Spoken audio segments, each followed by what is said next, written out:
Hey guys, it's Jason at Hard Money Bankers with your Private Money Minute. Today I want to talk about what actually happens when you purchase a real estate deal or any business. What happens in reality compared to what you're imagining and what in theory you think will happen.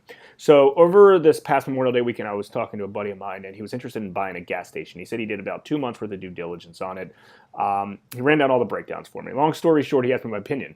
And my opinion was I think you should pass on this transaction because you don't really know much about a gas station. I'm not saying you can't learn about it, but with all the risk that was involved, he had a really hefty lease on it. There were several parties involved. There was a lot of unknowns. I was like, you probably should stick the path. And where I'm getting at for this video is, in theory, it works like this.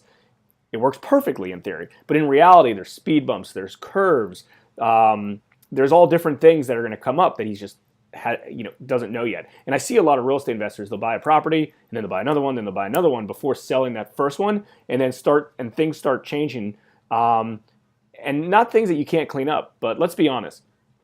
A transaction, a business, a real estate deal, an asset turns into a liability really, really quick if you don't take care of the necessary things. So this is what I recommend.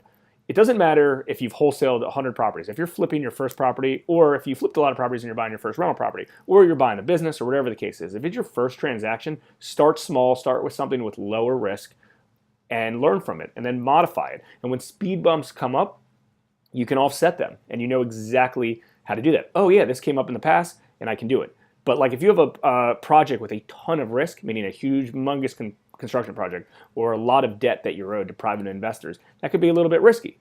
And at the end of the day, the goal is when you look in a transaction and you say, in theory, this project's going to work like this, and in reality, it's also going to work down this road in this path because I know all the hiccups that could come up and I know how to offset them, right?